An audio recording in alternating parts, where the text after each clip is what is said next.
afternoon, and good evening, my ears. It's happy to see all of you. Join me again. For it's been a long time since we last, read some stories. It's also happy to see some new faces, which I am happy of. It is very, very, very thankful and happy to see that there's some new faces. So in case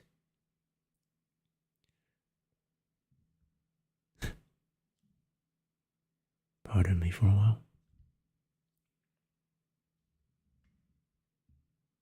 Thank you. It's been a while since the last ASMR. Good to see that. Very good to see that. And for those who are worried about my voice, please do not. I had a really well rest yesterday. Although it was a tiresome occupation to caption and timestamp a video of embarrassment, I'm so very happy to see that I can get back to this as fast as I can. So, for the last time, we're already on a story. It goes by the name of The 5 People You Meet in Heaven. It is a story written by the author of Tuesday with Morrie. It goes by the name of Mitch Albom.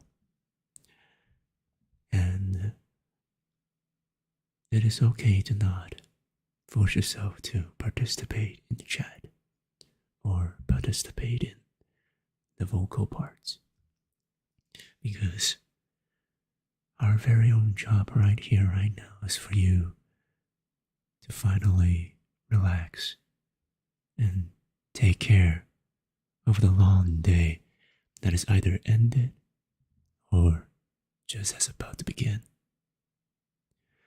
And I hope that the ones who had the day just to begin to have a wonderful day,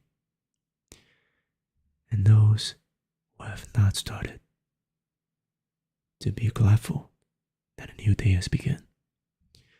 And finally, for those who has finished their day, to had a wonderful day before. And with that being said, let's begin and get back to the 5 people that you meet in heaven. Now, the last story chapter that we have read talks about the unfortunate passing of Mr. Eddie, who is a amusement park maintenance.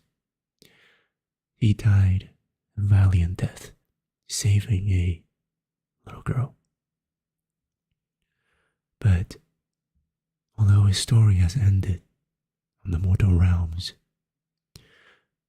his real story is far from over. Today is Eddie's birthday. He's 5 years old. It is a Sunday afternoon at Ruby Pier. Picnic table is set along the boardwalk, which overlooks the white beach. There is a vanilla cake with blue wax candles.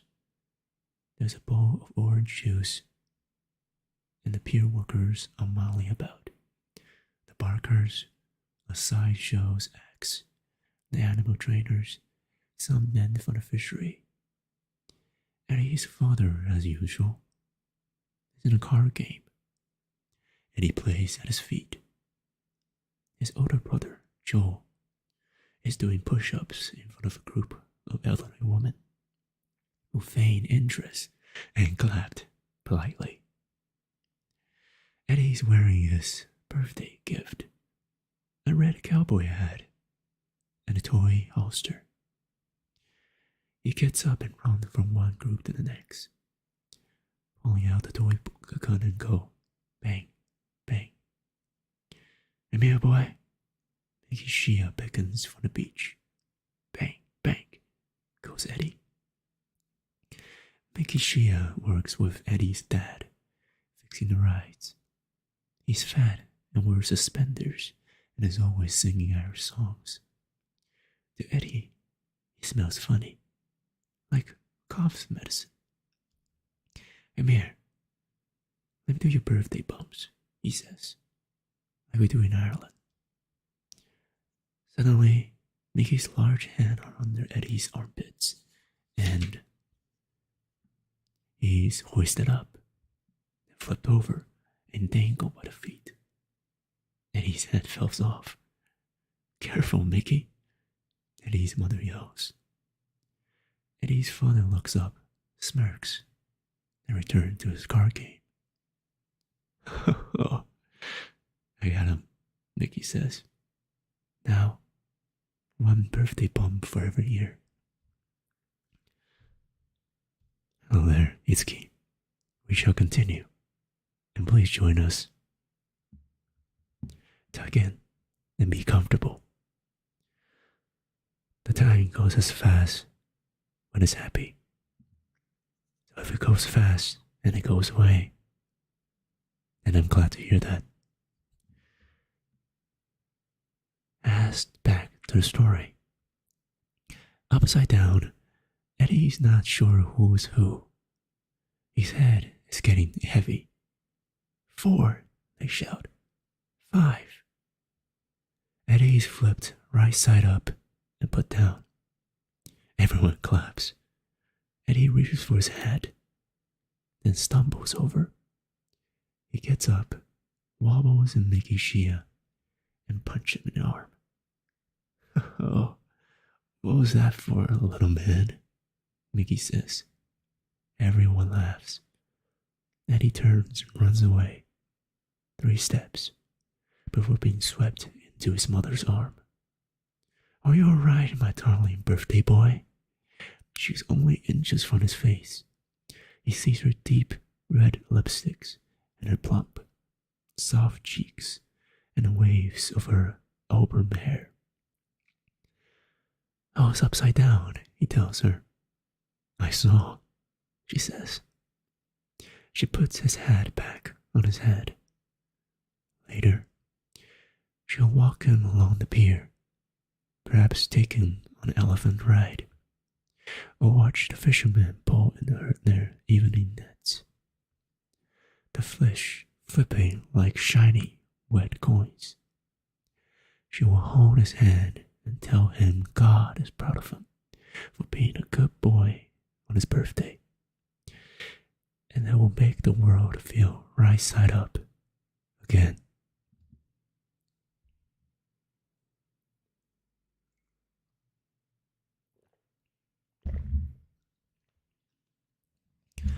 Pardon, as it appears that a chat indicator is not working.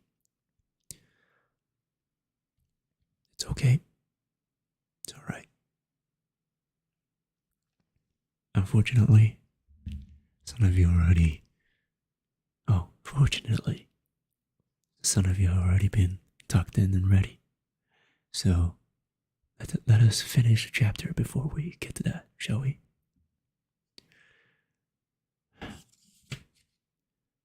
Now, the arrival.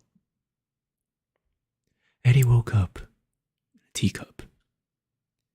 It was part of some old amusement park ride, a large teacup made of dark, polished wood with a cushioned seat and a steel hinge door. Eddie's arm and leg dangled over the edges.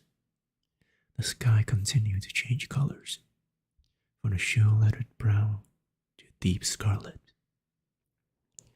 His instinct was to reach for his cane. He had kept it by his bed the last few years, because there were mornings when he no longer had the strength to get up without it. This embarrassed Eddie, who had to punch man in the shoulder when he greeted them. But But now there was no cane.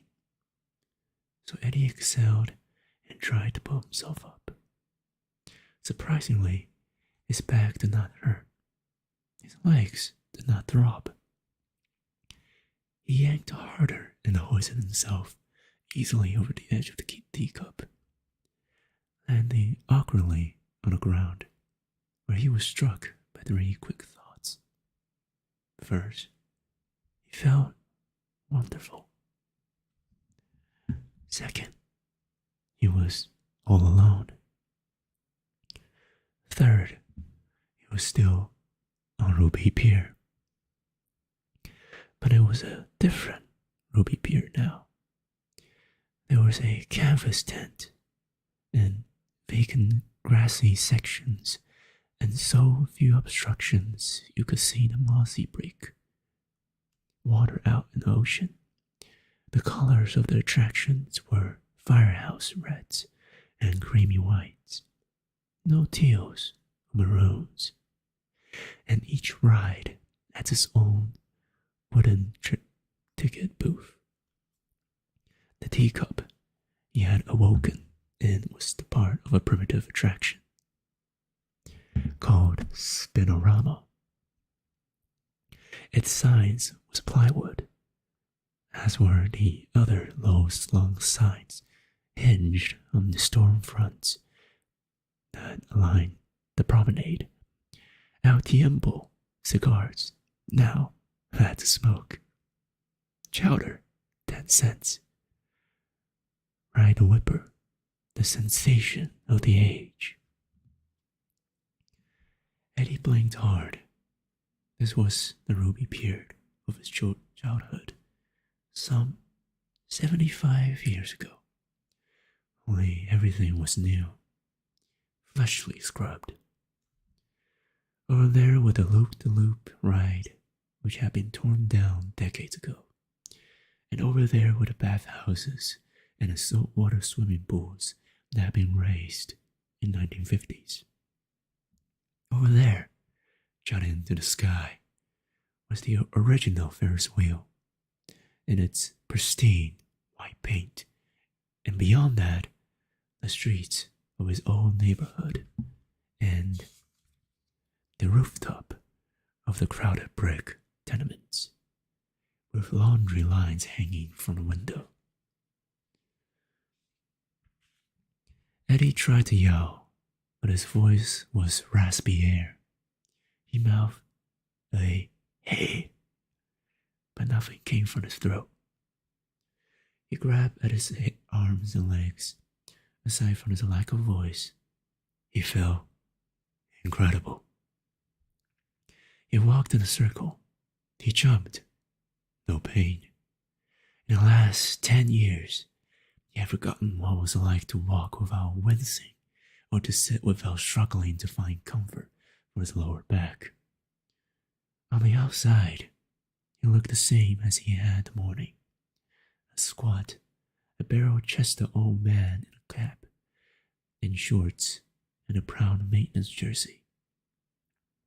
But he was limber. So limber, in fact, he could touch behind his ankles and raise a leg to his belly. He explored his body like an infant, fascinated by the new mechanics. A rubber man doing a rubber man stretch. Then he ran. Running. Eddie had not truly run in more than 60 years. Not since the war.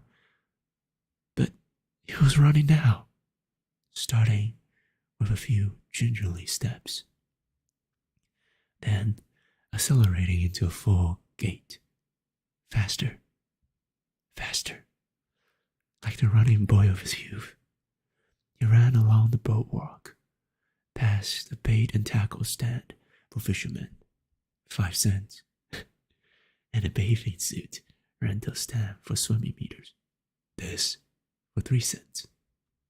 He ran past a shoot ride called the Dipsy Doodle. He ran along the Ruby Pier promenade, beneath magnificent buildings of the Morris design, with spires and minarets and onion-shaped domes.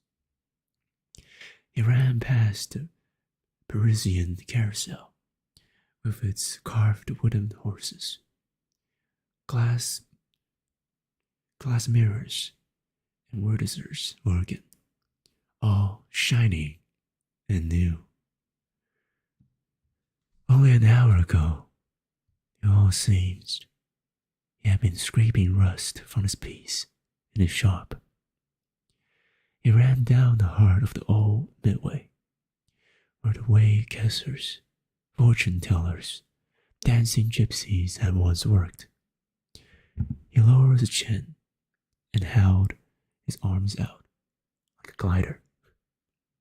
And every few steps he would jump the way children do, hoping running would turn to flying. It might have seemed ridiculous to anyone watching.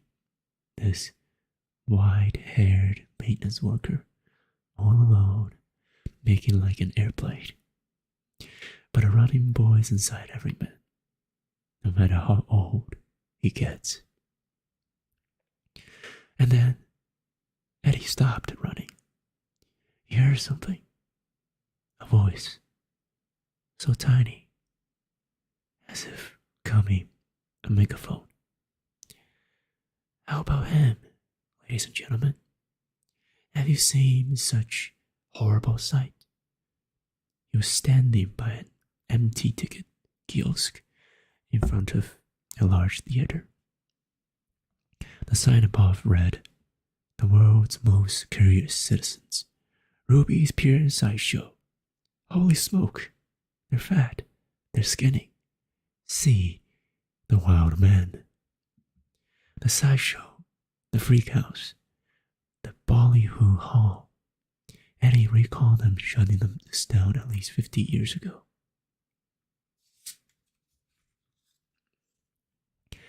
About the time television became popular, and people didn't need sideshows to tickle their imagination. Look well upon the savage, born into a most peculiar handicap. Eddie peered into the entrance. He had encountered some odd people here. There was Jolly Jane, who weighed over 500 pounds and needed 2 men to push her up the stairs. They were conjoined twin sisters who shared a spine and played musical instruments. There were men who swallowed words, women with beards, a pair of Indian brothers whose skin went rubbery from being stretched and soaked in oil, until it hung in bunches from their limbs. Eddie, as a child, I felt sorry for the sideshow cast. They were forced to sit in booths or on stages, sometimes behind bars, as patrons walked past them, leering and pointing. A barker would ballyhoo the oddity, and it was the barker's voice that Eddie heard now. Only a terrible twist of fate could leave a man in such a pitiful condition. From the farthest corner of the world, we have brought him for your examination. Eddie entered the darkened hall. The voice grew louder. This tragic soul has endured a perversion of nature. It was coming from the other side of the stage. Over here, at the world's most curious citizen. Can you draw this near? Eddie pulls aside the curtains. Feast your eyes upon the most unusual. The barker's voice vanished. And Eddie stepped back in disbelief. There, sitting in a chair, alone on a stage, was a middle-aged man with narrow, stooped shoulders, naked from the waist up. His belly sagged over his belt. His hair was closely cropped. His lips were thin, and his face were long and drawn. Eddie would have long since forgotten him, were it not for one distinctive feature. His skins were blue. "Hello, Eddie," he said. "I've been waiting for you." End of the chapter. Now, do I mind, and excuse me for a tiny bit, as I do need to manipulate the mouse, which is going to cause some form of discomfort. And I hope that you're already far, far into your street dreams to be disturbed.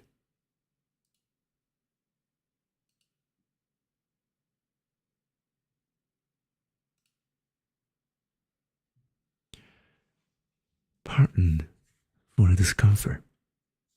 Now, may I, for all of you, continue the story.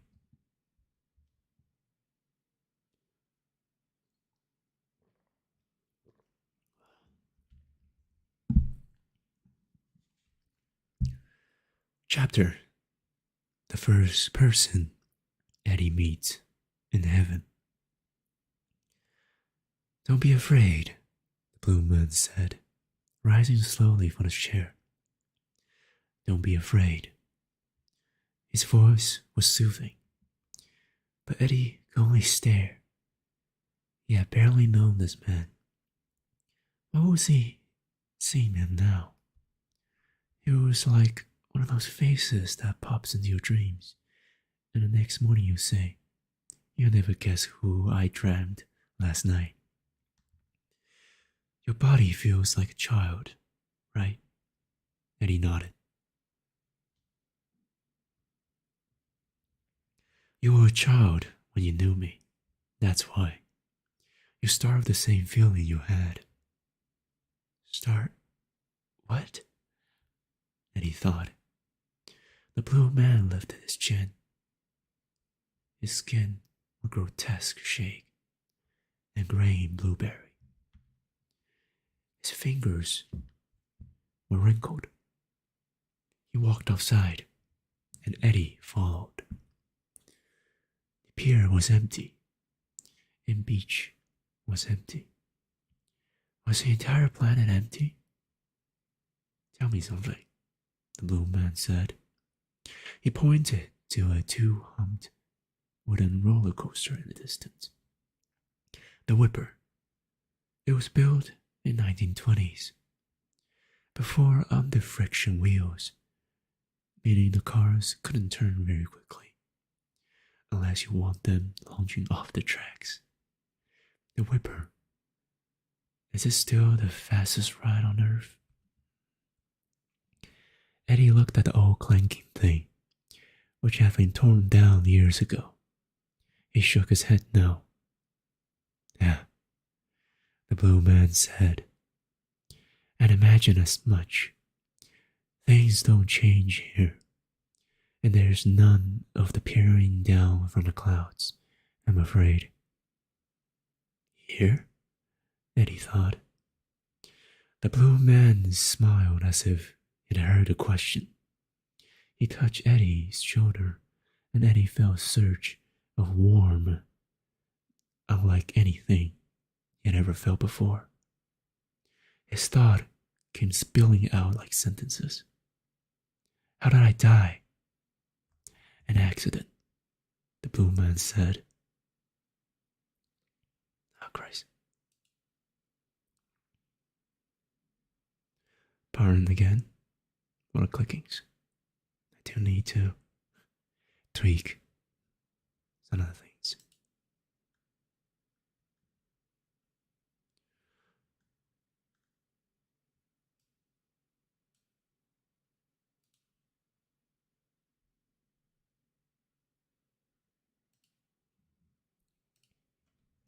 Thank you for the wait. As was said, how did I die? An accident, the blue man said. How long have I been dead? A minute? An hour? 1,000 years? The Blue Man answered. Where am I?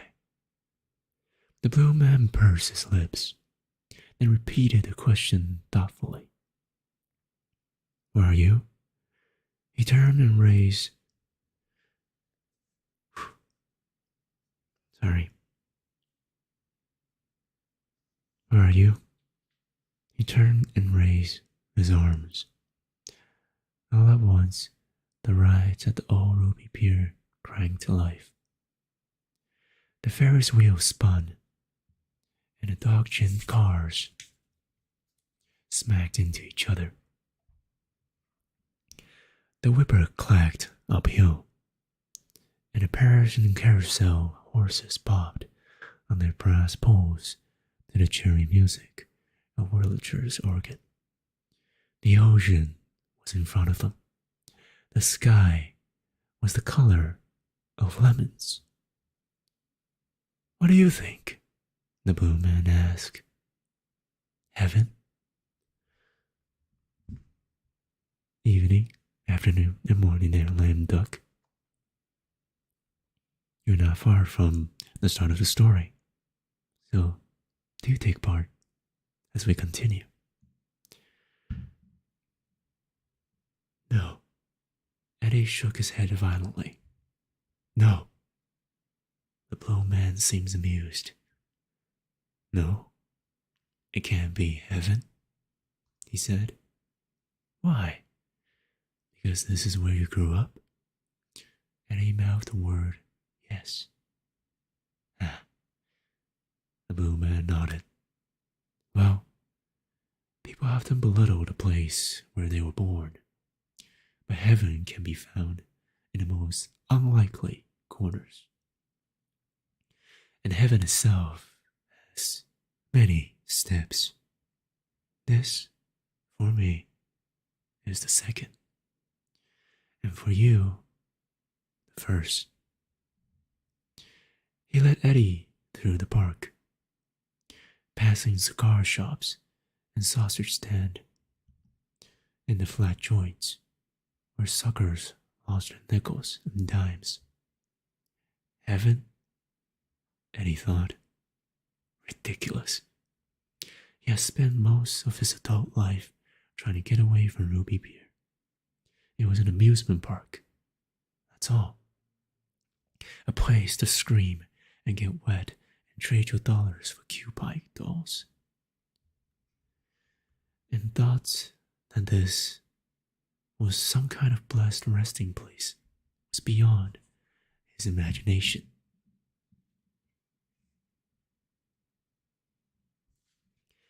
He tried again to speak, and this time he heard a small grunt from his chest.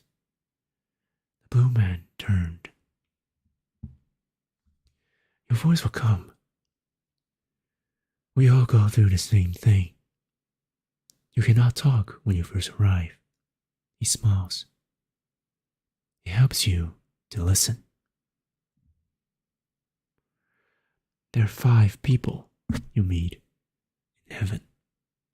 The Blue Man suddenly said, each of us was in your life for a reason. You may not have known for the reason at the time, and that is what heaven is for understanding your life on earth. And he looked confused. People think of heaven as a paradise garden, a small place where they can float on clouds and lace in rivers and mountains. But sceneries without solace is meaningless. This is the greatest gift God can give you. To understand what happened in your life. To explain it is the peace you have been searching for. Eddie coughed, trying to bring up his voice. He was tired of being silent. I am your first person, Edward. When I died, my life was illuminated by 5 others. And then I came here to wait for you, to stand in your line, to tell you my story, which becomes part of you, where there will be others for you too. Some you knew, maybe some you didn't, but they all crossed your path before they died, and they alter it forever. Eddie pushed a sound up from his chest as far as he could. What? He finally croaked. His voice seemed to be breaking through a shell like a baby chick. What? Killed? The blue man waited patiently. What? Killed? You? The blue man looked a bit surprised. He smiled at Eddie. You did, he said. Back to the past. Today is Eddie's birthday. He's 7 years old, and his gift is a new baseball. He squeezes it in each hand, feeling a surge of power that runs up his arms. He imagines he's one of his heroes on the Cracker Jack collector cards. Maybe the great pitcher, Walter Johnson. Here, toss it, his brother Joel says. They are running along the midway, past the game booth. But if you knock over 3 green bottles, you win a coconut and a straw. Come on, Eddie, Joel says. Share. Eddie stops and imagines himself in a stadium. He throws the ball. His brother pulls in his elbows and ducks. Too hard, Joel yells. My ball, Eddie screams. Dang you, Joel. Eddie watches it thumbs down the boardwalk and bangs off the post into a small clearing behind the sideshow tents. He runs after it. Joe follows. They drop to the ground. You see it? Eddie says. Nuh-uh. The wumpy noise interrupts them. A tent flaps open. Eddie and Joe look up. There's a grossly fat woman and a shirtless man with reddish hair covering his entire body. Freaks from a freak show. The children freeze. What are your whiskers doing back here? The hairy man says, grinning. Looking for trouble? Joel's lips trembled. He starts to cry. He jumps up and runs away, his arm pumping wildly. Eddie rises too, then sees his ball against a sawhorse. He eyes the shirtless man and moves slowly towards it. This is mine, he mumbles. He scoops up the balls and runs after his brother. Whew. Now, how about a intermission so that your mind can sink in and relax? From the last time we met, the story was quite young, just as the night, as everyone's day, or as late as everyone's evening. The story held a very, very, very important part in my mind, as I am not, quite frankly, a religious individual, but reading through lines after line. It got me perturbed. It was a sensation that I never thought that it's possible to experience from the realist mind of mine. Now, I personally do not believe the existence of an afterlife, though I do believe that all of us will go to a better place when we pass, a place when black and white colors are what they are seems to be, not what they always been covered by. So do we have a small pause as it'll be going on for some technical water breaks as all of you relax for a tiny bit. Do come back as we continue the story.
Hello there.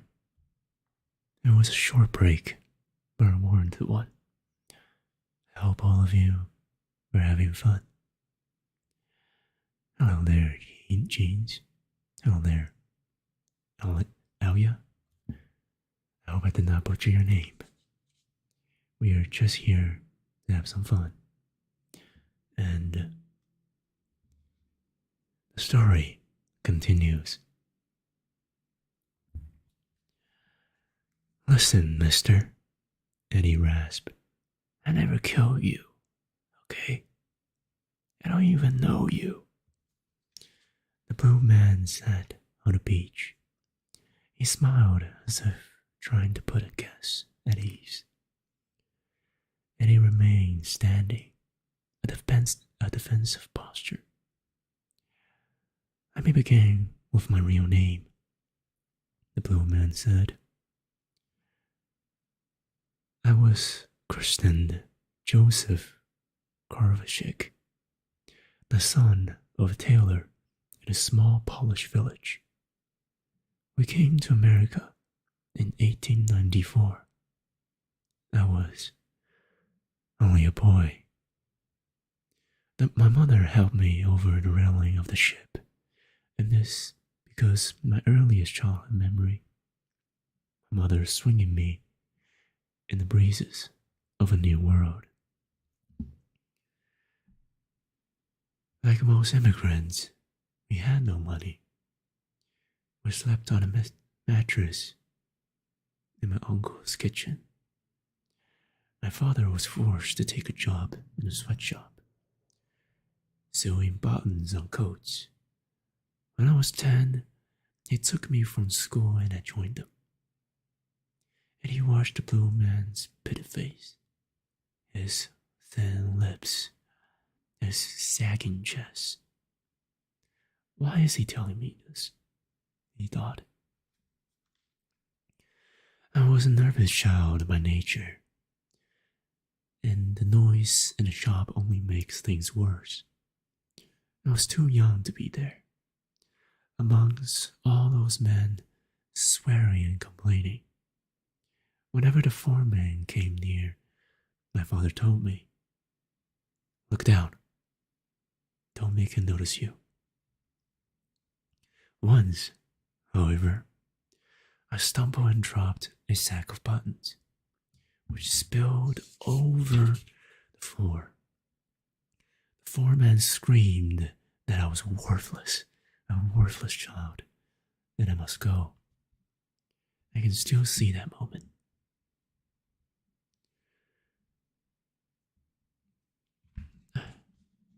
My father pleading with him like a street beggar. The foreman sneering, wiping his nose with the back of his hand. I felt my stomach twist in pain. Then I felt something wet on my leg. I looked down. The foreman pointed at my soiled pants and laughed. And the other worker laughed too. After that, my father refused to speak to me.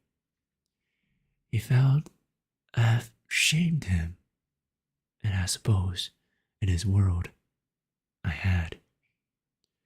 But fathers can ruin their sons, and I was, in a fashion, ruined after that.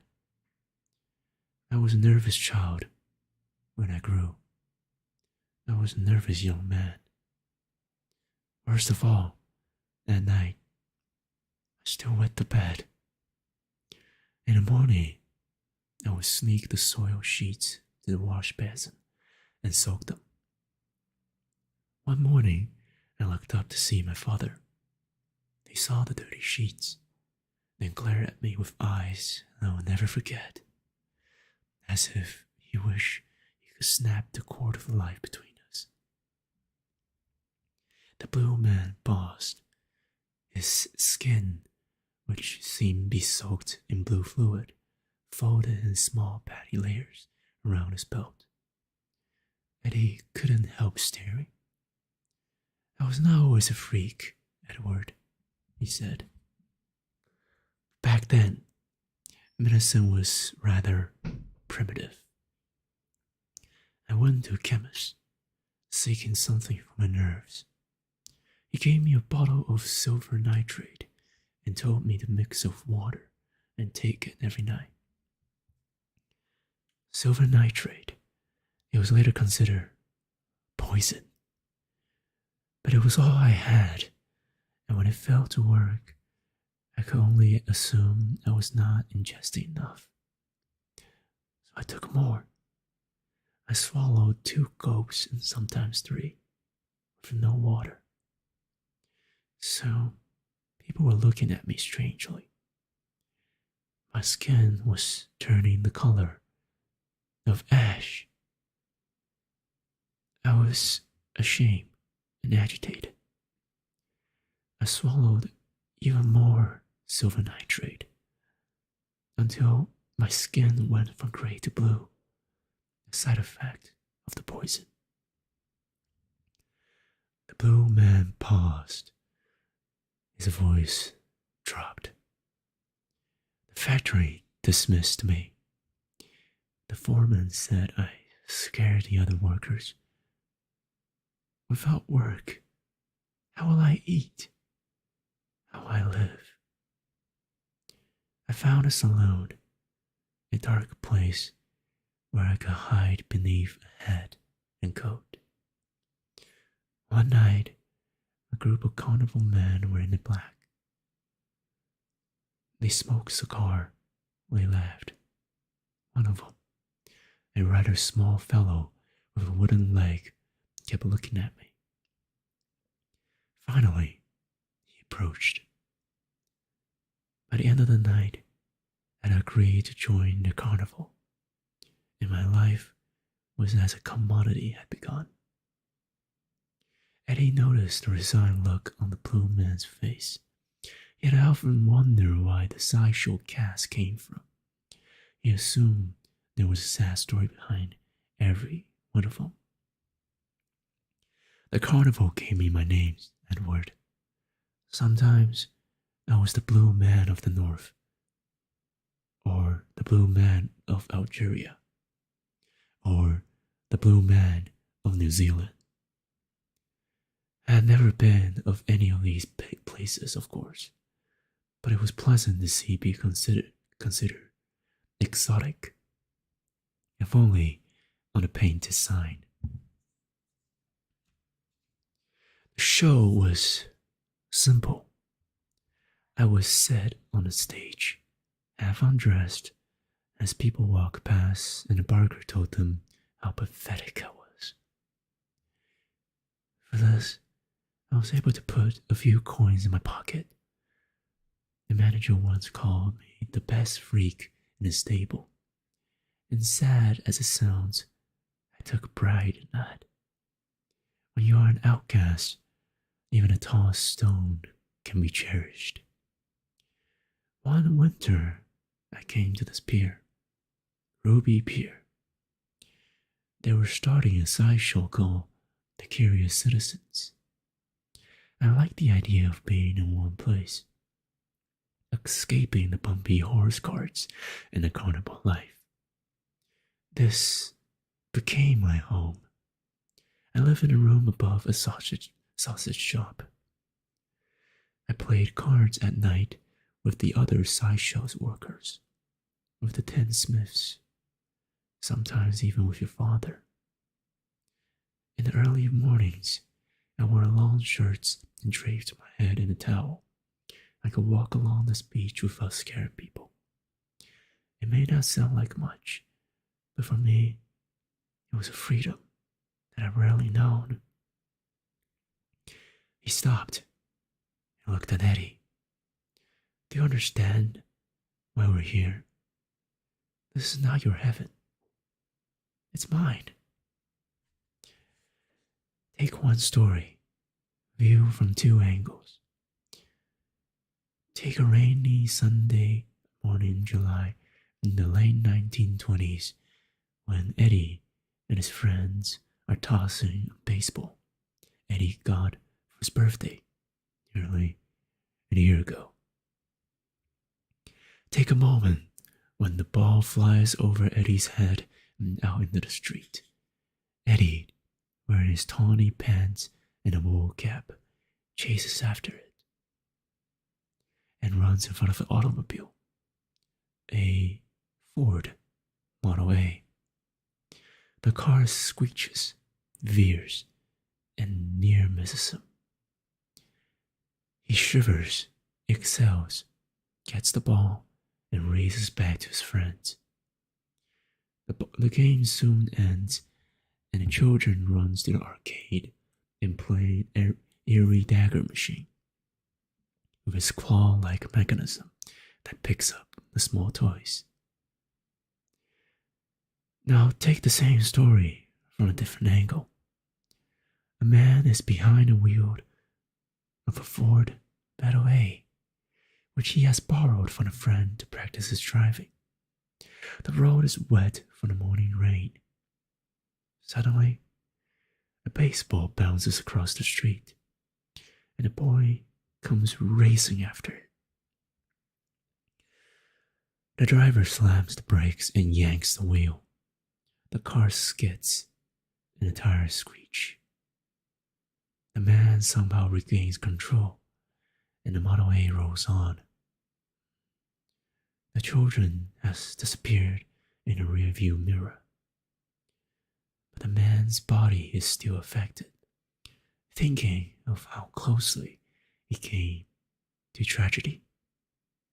The jolt of adrenaline has forced his heart to pump fiercely, and his heart is not a strong one, and the pumping leaves him drained. The man feels dizzy, and his head drops momentarily. His automobile nearly collides with another, and the second driver honks. The man veers again, spinning the wheel, pushing on the brake pedal. He skids along the avenue, then turns down an alley. His vehicle rolls until it collides with the rear of a parked truck. There is a small crashing noise.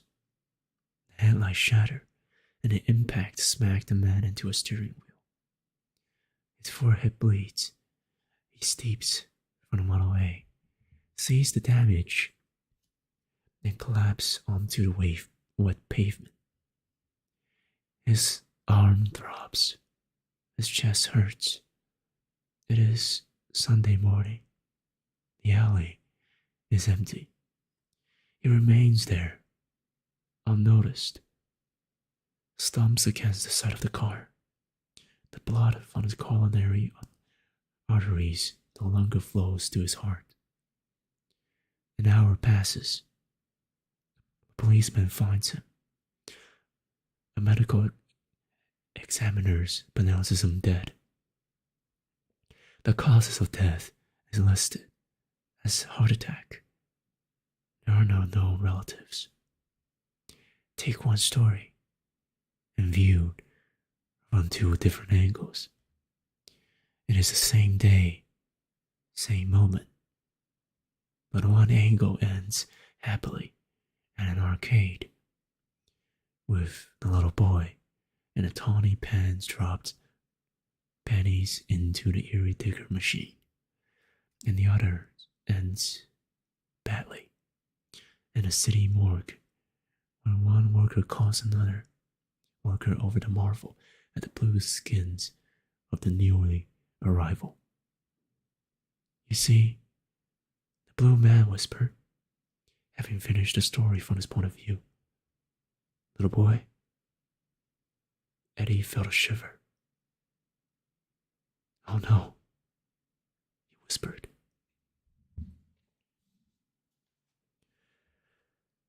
Today is another Eddie's birthday. He is 8 years old. He sits on the edge of a played couch, his arm crossed in anger. His mother is at his feet, tying his shoes. His father is at the mirror, fixing his ties. I don't want to go, Eddie says. I know, his mother says, not looking up. But we have to.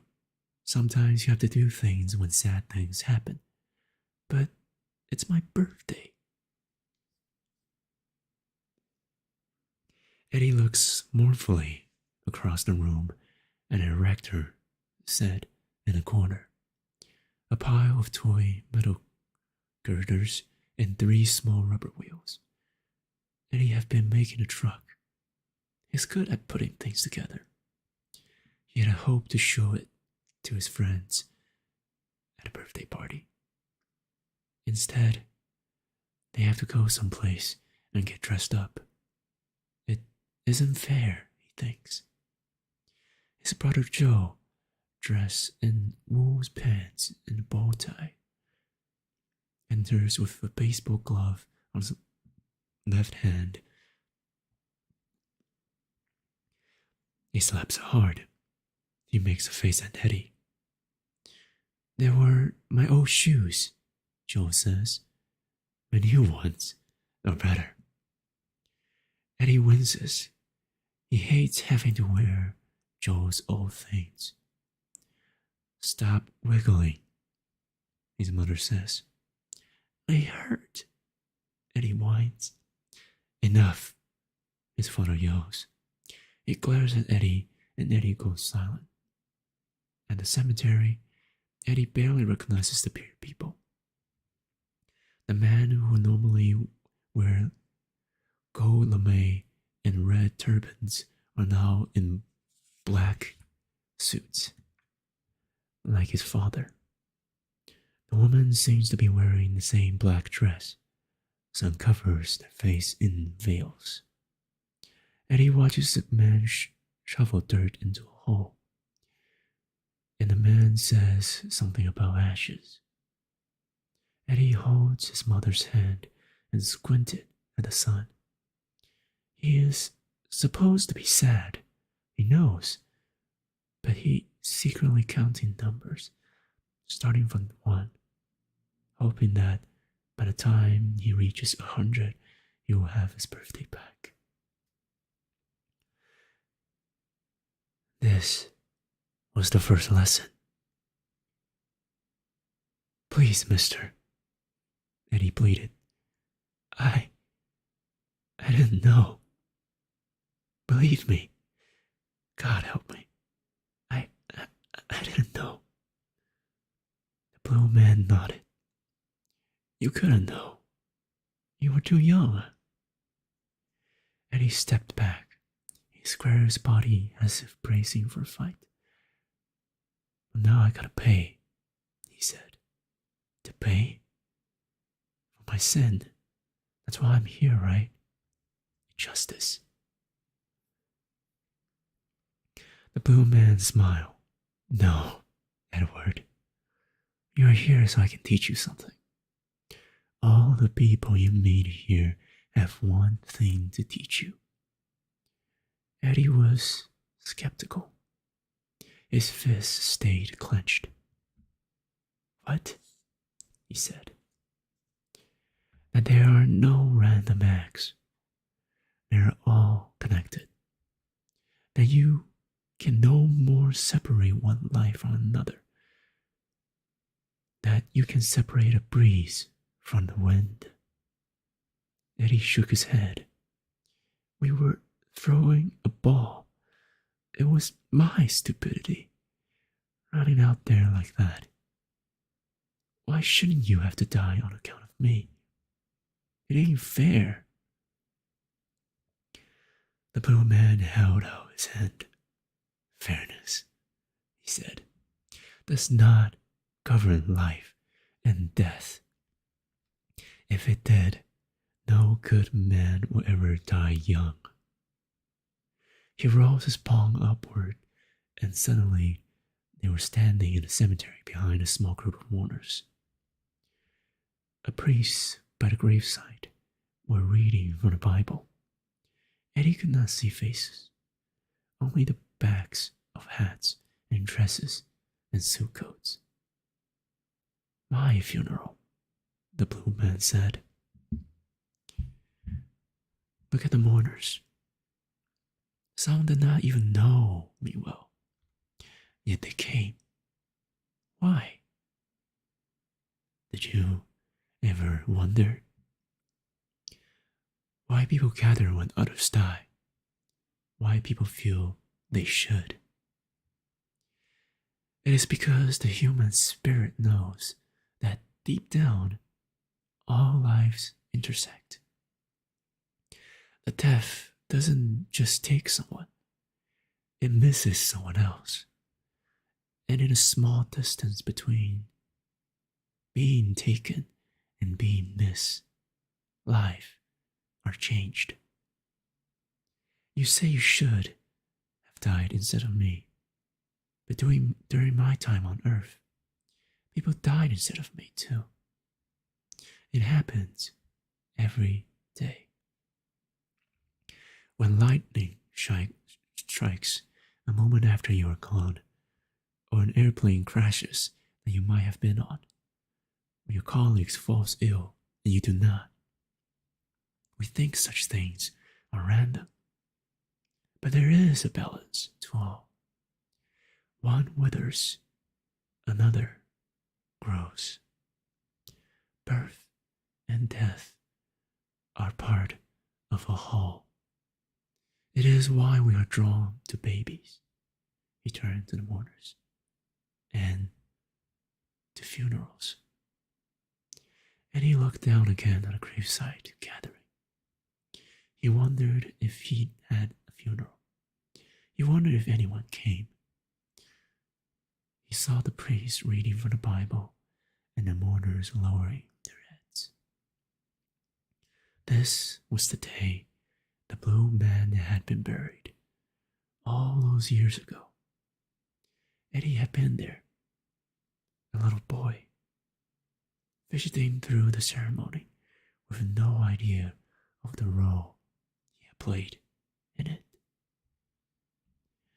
I still don't understand, Eddie whispered. What good came from your death? You lived, the blue man answered. But we barely knew each other. I might as well have been a stranger. The blue man put his arm on Eddie's shoulder.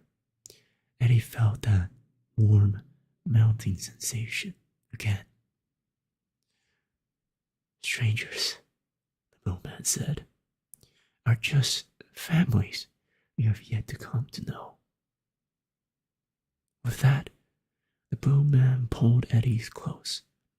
Instantly, Eddie felt everything the blue man had felt in his life rushing into him, swimming in his body, the loneliness, the shame, the nervousness, the heart attack. It slid into Eddie's like the drawer being closed. I'm living, the blue man whispered in his ear. The step of heaven is over for me. But there are others for you to meet. Wait, Eddie said, pulling back. Just tell me one thing. Did I save the little girl at the pier? Did I save her? The blue man did not answer. Eddie slumped. Then, my death was just a waste, just like my life. No life is a waste, the blue man said. The only time we waste is the time we spend thinking we are alone. We stepped back towards the gravesite and smiled. And as he did, his skin turned the loveliest shade of caramel, smooth and embellished. It was, Eddie thought, the most perfect skin he had ever seen.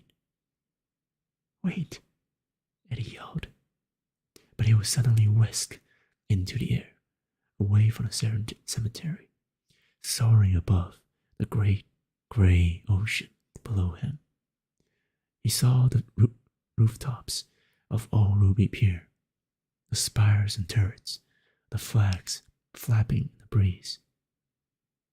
Then it was gone. And that concludes the first lesson in the first person that Edward has met in heaven. If all of you are in street dreams now, I'm glad to be helpful. There are many things to be grieved upon, many things to be frustrated towards, and way many to cry for. But there are only things that you should feel joy for. Cherish the everlasting moment that you have with the friends that you love, with the family that you belong. Love was only apparent until it was lost. So I thank all of you for joining me for today. That concludes today's ASMR. Expect more in the following weeks. For that, thank you for joining me. And I'll see you the very next time.